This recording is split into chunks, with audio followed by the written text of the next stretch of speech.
Hey y'all, I'm back with my January 2025 reading wrap up. Stay tuned. Welcome back to Books with Kimberly. Don't forget to like, comment, share my channel, and subscribe. Y'all, I am back with my January 2025 reading wrap up. I am so excited to get into these books. I read a total of 7 books. 5 of them were audiobooks and 2 of them were Kindle books. So let's get right into it. The first 2 books I'm going to talk about, I actually did a standalone video where I reviewed these 2 books, and those are This Could Be Us by Kennedy Ryan and Restore Me by J.L. Seegars. I absolutely love both of these books. This Could Be Us by Kennedy Ryan. I gave this book 5 stars.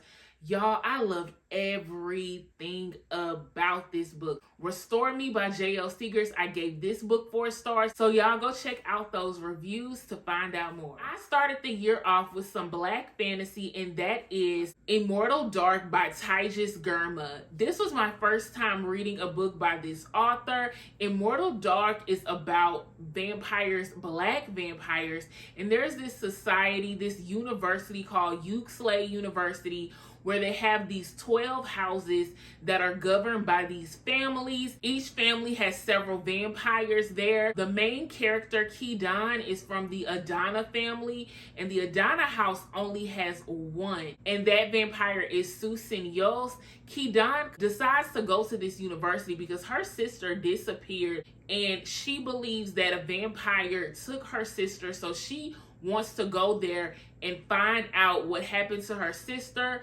She got the name Susinyo, so she is on him this entire book. The book to me didn't have a lot of conflict going on, so this book was just okay to me, and I'm giving it 3 stars. However, I do like the way the book ended, so I'm actually interested in reading Immortal Dark 2, which will be released this year. The next book is Strip Me Bare, a Giroux family novel by Kimberly Brown. We get the sister Elena, and she's falling for Roosevelt. The 2 of them have this really special connection. I thought they were good for each other. There was a lot of chemistry. This book has some good spice. There are some trigger warnings with this book. There were some heavier topics discussed, and I do feel like Elena was kind of giving damsel in distress a little bit.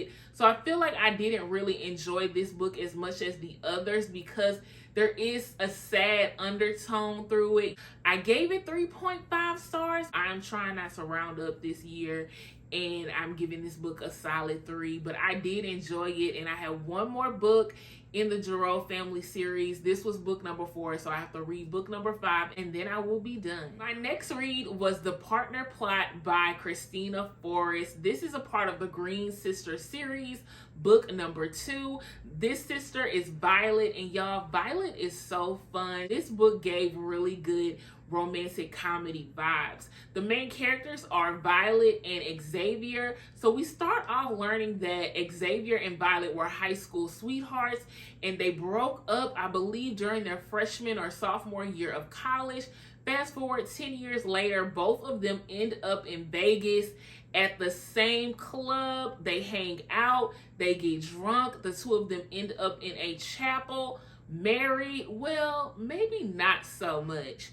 But they both realize as they go to live their separate lives that being married to each other will actually help them further their careers. So the 2 of them start this partner plot where they will pretend to be married. I thought this was cute. It was fun. I rate this book 4 stars. The only reason I'm not giving it 5 stars is I do feel like Act 3 of this book was just a little bit dry to me. There was some really good internal conflict between both characters as they both tried to navigate how to let go of the past, how to not disappoint each other in this present relationship, how to deal with long distance. So there was some good internal conflict, but I wanted more external conflict. But I did thoroughly enjoy this book, and I couldn't wait to get into the 3rd book in the Green Sister series that was released in February. So stay tuned for that review. My next read was House of Beating Wings by Olivia Wildenstein. So this was a fantasy read. There were fae, humans, half fae, half humans, fairies,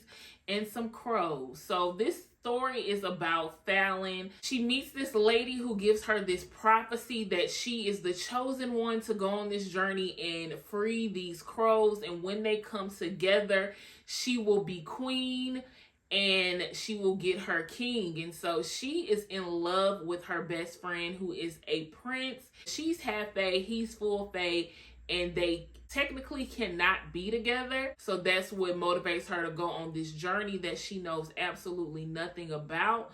Y'all, Fallon she not too bright. She is not too bright at all. 2 + 2 does not equal 4 in her brain. She didn't even question this. She just was like, okay, I need to go get crows. Let me go find the first one. She touched him, it turns into a real crow. So her and this crow go on this journey through the forest of finding the other crows. And once he's together, he materializes. It was a lot going on. The kingdom is hiding stuff. I can't remember because I read this in January. But I thought it was pretty good. You know, she was ditzy. She was not too bright. But I didn't mind it because I kind of prefer naive main characters over characters who are very ego driven and know everything. So I didn't mind her being ditzy. I actually just laughed at her and how she was not putting like 2 and 2 together. So I do want to continue the series. I'm giving book 1 3.5 stars, not rounding up. So I'm giving it 3 stars, and I look forward to continuing this series. The last book that I read in the month of January is Take My Hand by Dolen Perkins-Valdez. Take My Hand is a historical fiction novel. I realized I had not read any historical fiction in a really long time, so I really wanted to get into some historical fiction. The main character of this book is Sybil Townsend. So the book takes place in 1973. We do get some scenes of present day. So in 1973, she is a nurse working at this clinic, and they are giving these birth control shots to women. Sybil ends up being assigned to 2 young girls, and she has to go to their home and give them these birth control shots. She really puts in time with these young girls. She ends up questioning if they are even sexually active, and is shocked to find out that they are not. And so in finding out why these young girls are getting these shots, she uncovers the truth of this clinic. They end up having this huge case against the federal government in order to get justice for these women who have been forced into birth control methods. This book was very interesting. I did appreciate all of the information about eugenics and what was happening to women during this time period. The story also takes place in Alabama, and Sybil got her degree at Tuskegee. So I love that there's a scene where she goes back to Tuskegee to talk to the librarian and get some information on these birth control shots. And while she's there, they also discussed the Tuskegee trials and gave some information that I actually did not know about how many Black men were a part of this study. I'm giving this book 3 stars. It just did not read like a fiction novel to me. I didn't feel like I emotionally connected with any of the characters. It just read like a non-fiction book to me. Y'all, that is it for the books that I read in the month of January. Get down in the comments and let me know what books you started the year off reading. And thank you again for tuning in to a Books with Kimberly video.